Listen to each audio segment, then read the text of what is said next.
Succeeding in business requires strategy, grit, determination, a whole lot more factors, but it turns out that spirituality is essential as well. Best-selling author Justin Grant is here to explain. Justin, nice to have you on. Thank you for having me. So your book is titled Business and Spirituality. How do these two actually go hand in hand? Well, the universe itself is tied together by opposing forces, and we know the physical world in which we live actually emanates from the energetic world that lies behind everything. So business, or whatever we're busy with every day, relates to the physical world in which we live, and spirituality relates to the energy world, to life itself.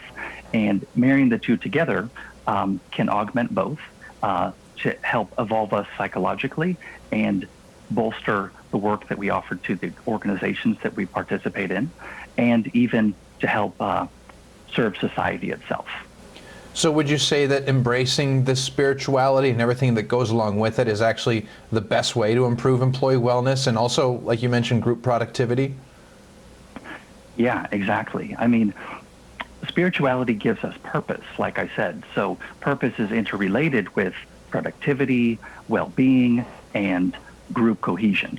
So the book explores in a comprehensive way how we can do these things and why we should do these things, again, to the benefit of the individual, to the groups we belong, and even to the world itself. Part of that, too, is rest and recreation, right? Why are those so important to helping employees and business owners alike? Right. Well, a lot of these things have common sense elements to them, but they still are worth repeating and being reminded of. So we know from scientific studies that working while exhausted is similar to working while intoxicated. And we all know that serious workers would never show up to work intoxicated. And so similarly, we should do what we can to be well rested when we show up to work in order to give it our best.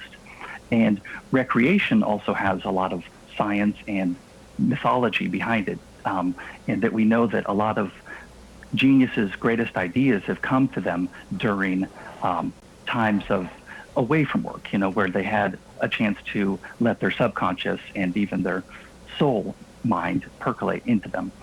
So bringing these two elements together can really help what we contribute to our workplace. And this is something that a lot of people may never have thought of doing with their coworkers, but group meditation can actually help business? Right. And what's really interesting is that even at Fortune 500 companies, as well as organizations of all sizes, there are really flourishing movements right now in meditation.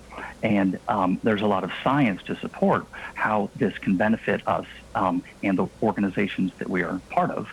And the book explains in comprehensive ways, again, the why and the how, as to how meditation individually or in groups can really round out and what we contribute and be the next step of how we're going to elevate ourselves and our organizations to improve the world that we share.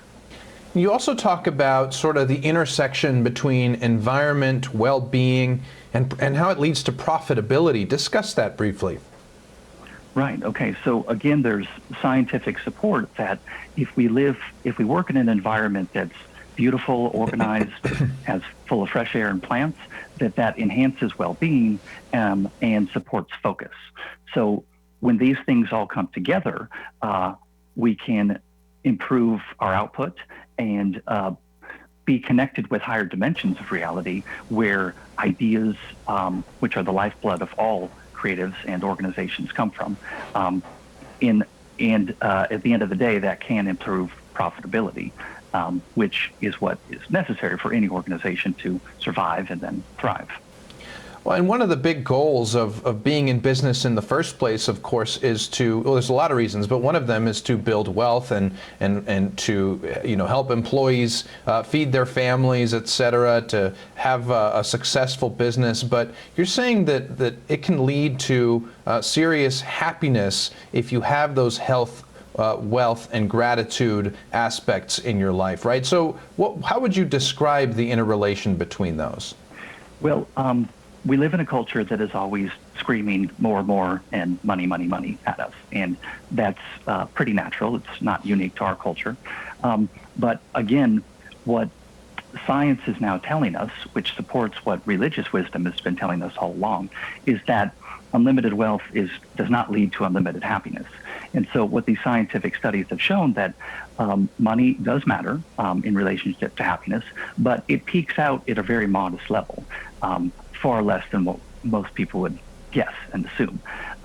So really, the essence of the teachings of science and spirituality are that it is important to have enough money to support our needs, but not our wants, because our wants are rather frivolous and are quickly replaced with new wants whenever we gratify them.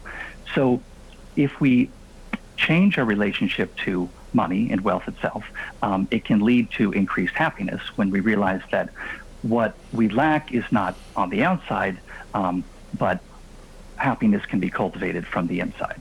So the book explains this and supports it with scientific research in ways that inner adjustments can lead to happiness, which again can make us more effective in the workplace and also in our personal relationships as well. Really such important reminders, in the cold world of corporations and businesses. It can sometimes be, very dog eat dog and very heartless, but it's such an important reminder that if we imbue these things into our daily lives and our work, we'll certainly be happier for it. Justin, thank you so much. Nice to speak with you. Okay, well, thanks for having me. Take care. You too. And if you'd like to learn more about business and spirituality, secrets of personal and professional evolution by Justin Grant, just head over to justinsgrant.com.